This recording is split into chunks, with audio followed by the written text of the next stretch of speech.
Suffering isn't coming from the fact that you don't have these things. It comes to the attachment that you have to these things, that when you don't have them, it causes the suffering. Welcome to season 1 of Beyond the Human. Remember who you are. I'm your host, Hazel Ray, singer-songwriter, experiencer, and messenger for those walking the edge of remembrance just like me. This is not a podcast to convince you of anything. Really, just take what resonates, leave what doesn't. This is a transmission, a call to the ones waking up, the ones remembering, the starseeds, the sensitives, the truth seekers, bridging science and spirit. If you're listening to this, you are ready. So let's remember together. Hi, and welcome to another episode of Beyond the Human. I am your host, Hazel Ray, and today is episode 9, and it is called The Song Still Inside of You. And we're going to talk about, why our dreams are lost. What's the science behind giving up on our dreams? And how can we reclaim our ability to remember and rewire our brain? So the first thing I wanted to start with was there's an ancient naturalist, Henry David Thoreau, and he had a quote, and it said that many of us live a life of quiet desperation, and that many of us will go to the grave with our song still left inside of us. Now, this quiet desperation is desperation for things like power, money, love. And we are in constant search of these things. And a lot of people attribute that to then be causing the suffering. But you see, suffering isn't coming from the fact that you don't have these things. It comes to the attachment that you have to these things, that when you don't have them, it causes the suffering. So I can attribute this to, my nan had a cross that she wore when I was growing up, and I was really attached to it, and so much so that she ended up giving it to me one day, and I brought her a new one, and she wore that for probably the next, 15 years of her life. And then when she passed away, she was wearing it when I was with her when she transitioned. And it's on my bedside table now, and I'm so attached to that cross, and if I was to lose it, it would cause pain and suffering within me. And it's the attachment that I have to that cross, because if I gave it to you, I can guarantee if you lost it, it's not going to cause you any suffering. So it's the attachment that we have to these things that when we lose them or when we don't have them, it causes our suffering. So then the next thing with that, if we want to become free from suffering, is we need to sit with ourselves and we need to ask the question, what about this situation, or what about this, issue is causing me suffering? And then you ask yourself, what am I attached to about that? Because if you can identify what it is you're attached to about not having that thing, then you can release it, then you're going to release the suffering that you have in your life. And a way to do that is to get really quiet in meditation and ask the question. And the answer, sorry about the cars, and the answer will come. 100% it will come. And again, you're not going to necessarily just be able to let go and release straight away, but it definitely helps being able to identify it in the first place. So the question becomes, why do we abandon our soul's song? Why do we abandon those dreams that we had as a child? So for me, the dreams were being on stages, singing, performing my own music. And societal norms would say that to be successful in life, I should be going to university to get a degree. I should be married by the time I'm 30. I should have children by the time I'm 30. And I should buy my own house. And there's all these checklists. And I'm sure in every different culture, country, societies, these checklists might be a little bit different. And it will be due to the upbringing, the things that we're exposed to, whether it's television shows or social groups that are going to shape how you view the world and the lens in which you view it from. So let's talk about the programming from the young childhood to start with. So starting with the television. At my shows, I talk about this, and I think I touched on it in an earlier episode about the television. And I ask you to say it slowly, and it's tell a vision. It's telling us a vision. And even I just saw the other day, I think it was Netflix, people were actually jumping off Netflix because there's a certain agenda that was being pushed on there, subliminal messages within TV shows. Now, this has been happening for years. There's a lot of research that has gone into Disney movies and subliminal messaging in that. And what's hard about this is that between the ages of 0 and 7, your brain is in a brainwave called theta. So to understand this, when you're sitting in waking state, potentially you're not in waking state right now, which is beta brainwaves. A lot of you are probably driving a car or walking, and that's usually when we're tapped into alpha brainwaves. So the fastest, I suppose, higher frequency of concentration is our beta brainwaves, and we have more cycles per second. And then when we slow our brainwaves down, we enter into alpha brainwaves. Now, an example of when you enter into alpha brainwaves is when you're driving your car and you get somewhere and you're like, how did I get here again? Which means that you've been in alpha brainwaves and you have had access to your subconscious mind. And the alpha brainwaves, so you got beta brainwaves, and then there's like a line, and we call that the analytical mind. And then we're able to go under that into our alpha brainwaves and slow down our brainwave. So we're kind of a little bit conscious in our subconscious mind. And then we're more susceptible to information and alternative thought processes because our analytical mind is a little bit out of the way. Slow our brainwaves down again and we enter theta brainwaves. Now you're still awake. This is usually where you are in deep meditation and where you are in hypnosis. And in theta, we are highly susceptible to information. And that's why as a child, up until the age of 7, we say that it's great to learn languages. They learn really quickly and they're like sponges because they're in this theta brainwave pattern. Now that means that whatever environment that they are in, whether it be the school they're in, the kind of parenting that they receive in their home life, the friendships that they have, and what they're exposed to in the media will shape how they perceive the world. And that is a blueprint of your programming. And in terms of when you get older, this becomes harder and harder and harder to rewire. So I'll explain that a little bit. When we come to Earth, we dawn on this spacesuit. And when I say we, I'm talking about the collective consciousness, the energy that we are all connected to, that we are before we existed, and what we return to after we die. And another way of understanding what I'm referring to is in meditation, you're asked to listen to your thoughts.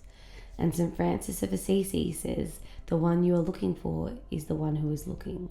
And the one who is looking is who you and I truly are in essence. And we dawn on this spacesuit. And when we dawn on this spacesuit, we learn how to move it. We learn how to move our hands and our feet. And we're creating neural pathways every time we do those things. And when we cry, Mum will come and comfort us. And when we cry again, Mum will come and comfort us. And then we're strengthening those neural pathways in our brain. And those sorts of things happen all the way through our life. These theta brainwaves are allowing those connections, and we're creating a neural network of responses to stimulus in our environment. And this spacesuit collects badges. And I like to explain that, when it's in primary school, we're collecting badges of, you're a good friend, you're good at maths, and you're using your peers and your teachers to tell you who you are. And then when you get into your 20s and your 30s, you're looking to society to tell you who you are. Are you a good mum? Are you a good partner? Are you earning good money? What is your social status? And these badges sort of, again, shape that framework of who you think you are. And then I reckon when you get into your late 30s, into your 40s, you start to look at all those badges you've collected and you're like, you know what? That no longer serves me. And I want to encourage you to sit there and write down who you think you are. What are all the badges that you've collected? And what are the ones that you genuinely believe that aren't serving you anymore, aren't who you are? Don't let outside tell you who you are. Reclaim that.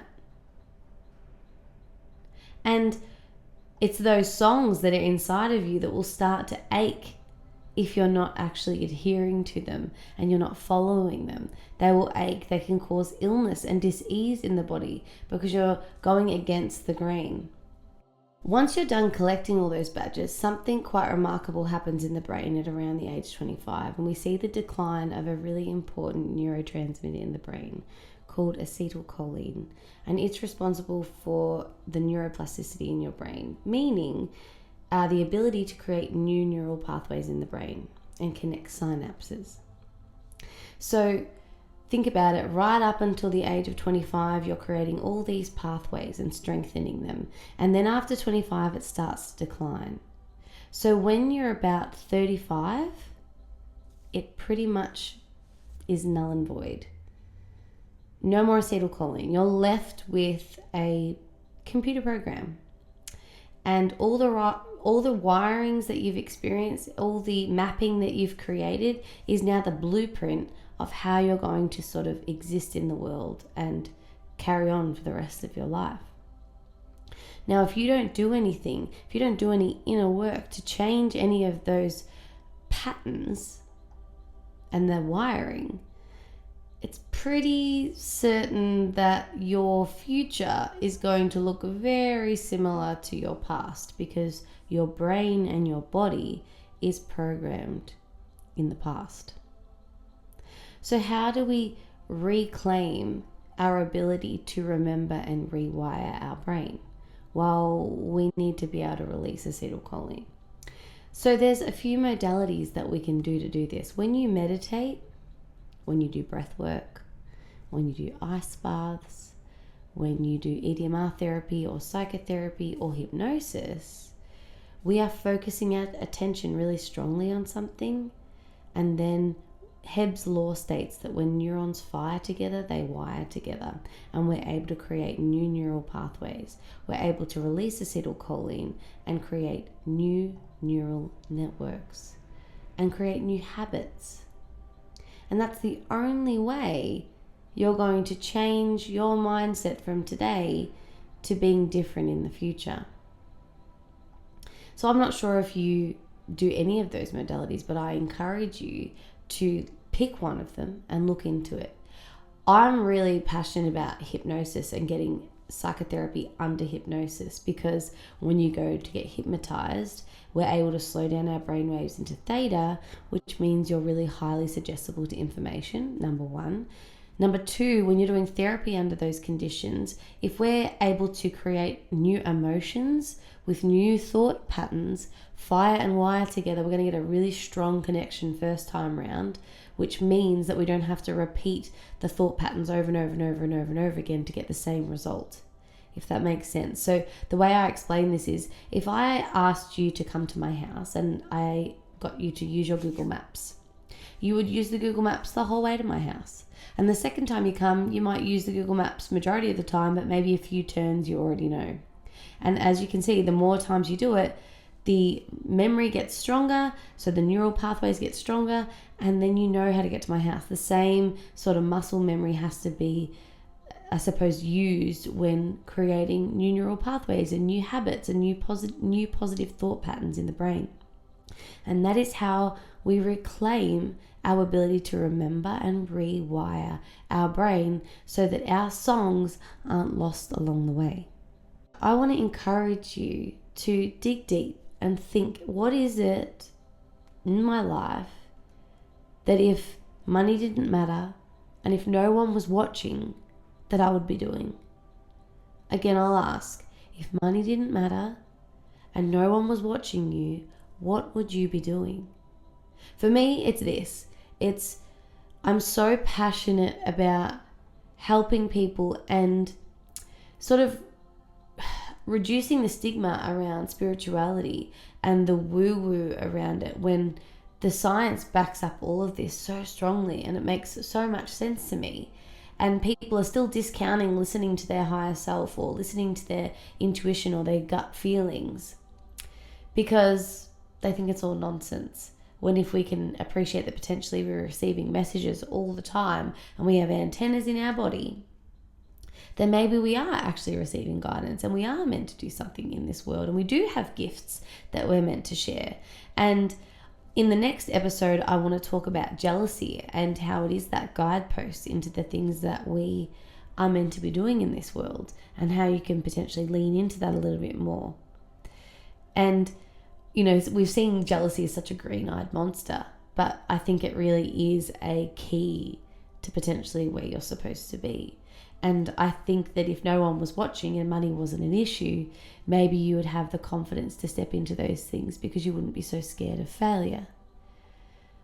I don't want anyone on this earth for them to have their last day on earth be lying on their deathbeds, literally, and be regretful that they didn't try a new job or start that business or approach that person. We can't have any regrets. We only have this one moment, this now moment, this eternal long moment. So stop waiting for tomorrow and next week. They don't exist. Now exists. I'm sorry for the background noise, but I'm filming this episode during the day, and there's just a lot of background noise, so I'm sorry about that. I hope you can forgive me. There's a saying that I adore, and it says that if you do the thing that lights you up the most in this world and you'll lose yourself in the doing, you'll light up the world without even knowing it. Think about it. Every single person was doing the thing that lights them up the most and wasn't necessarily so concerned about money, the world would be such a joyous place to be. So please, find that thing, do it as a hobby, start there, and go and light up the world so we can all experience your gifts. I'm going to leave it there today. I'm going to play you a song called Last Day on Earth. It's not out on Spotify anywhere yet, so I'm going to play it for you. And I really hope you enjoyed. It has a message for you in response to what we've just discussed. Remember, the world doesn't need saving, people do. And if we give the people the tools to save themselves, we save the world. We're up to episode 9. Please, if you can, and you're listening regularly, write a comment for me. I would love to hear from you. Tell me what you're taking away from these episodes. Please like it. Please share it with someone. If you're up to episode 9 and you know someone who would benefit from the things that I'm sharing, please, I want to share this message as far as I can. Wherever you are in the world, good morning, good afternoon, good night. Bless you. Checklist in hand, staring at your feet. Distant beeping on the calling of sleep. You search your soul for memories of past. Did you climb that mountain? Did you find joy? Did you laugh? If it's your last day on earth, can you be proud? Have no regrets. If it's your last day on earth, can you close your eyes? Can you smile? Mind light, weightless soul. Your trauma released and you've learned to let go. Did you wander that pathless path to ensure that you ain't coming back? Did you write a song to carry on? Did you find your life's mission? Did you find your purpose? Did you fall in love? If it's your last day on earth, can you be proud? Have no regrets. If it's your last day on earth, can you close your eyes? Can you smile? No couldas, no wouldas, no shouldas. It's all up to you to write a story that is true. Ooh, if it's your last day on earth, can you be proud? Have no regrets. If it's your last day on earth, can you close your eyes? Can you smile? If it's your last day on earth, can you be proud? Have no regrets. If it's your last day on earth, can you put a smile on that face this day?